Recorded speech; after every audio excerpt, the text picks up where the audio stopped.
અને આ મને ખૂબ ગમ્યું. અને આ વારંવાર સંતો પણ કહે છે, તેઓ ભક્તો પર કૃપા કરવા આતુર થઈ રહ્યા છે. ભગવાનને કૃપા તો કરવી છે, પણ હું ત્યાં જવું તો કૃપા કરે ને.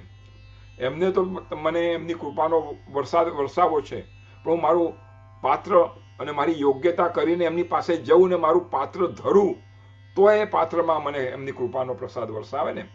તો ભગવાન તો આપણા પર કૃપા કરવા આતુર થઈ રહ્યા છે. આ શું અદ્ભુત વર્ણન છે. ભૃત્યાનું ગ્રહ કાતરમ. અને આવો જ ભાવ જ્યારે પંઢરપુરમાં જાઓ ત્યારે ભગવાન વિઠ્ઠલ પોતાના કમર પર બે હાથ આમ મૂકીને ઊભા છે, બેઠા નથી, ઊભા છે. ત્યારે તુકારામ મહારાજ એમને પૂછ્યું કે આ બંને હાથ કમર પર ઊભા રાખીને તમે ઊભા છો, કેમ ઊભા છો?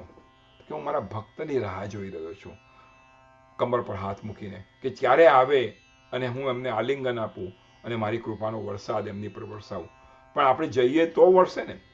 તો ભગવાન હંમેશા, અહીંયા હંમેશા લખ્યું છે, ભક્તો પર કૃપા કરવા આતુર થઈ રહ્યા છે.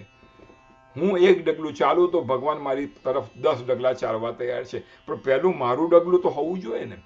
તો ભગવાન કૃપા કરવા આતુર છે. અને ઘણું મનોહર દર્શન છે.